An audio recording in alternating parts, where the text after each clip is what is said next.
The demo today will show how to make covers for your sketchbook. We will use these covers for various sketchbook styles in upcoming videos. First, gather your materials. You'll need cardboard from a box, paper for the cover, scissors, glue, and magazines for collaging.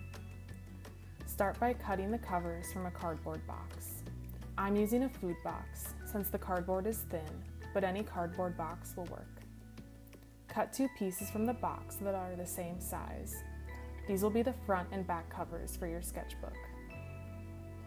Next, we will cover these pieces with paper. Start by gluing one side of the cardboard to a slightly larger piece of paper. Any type of paper, like construction paper, newspaper, or magazine paper will work. After the cardboard is glued to the paper, trim the paper so there is a 1-inch border around the cardboard. Next, to ensure the paper folds nicely around the cardboard, cut the corners of the paper.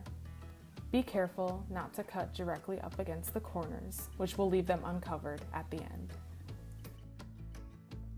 When all 4 corners of paper have been trimmed, put glue on each flap of paper and fold it up against the cardboard, pressing firmly to make sure it sticks.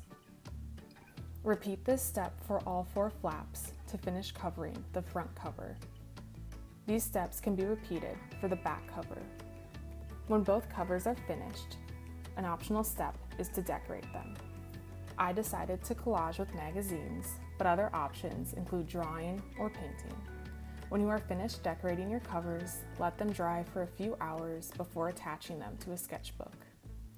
These covers will be used in upcoming videos, which will cover a variety of sketchbook styles, from easy to slightly more difficult.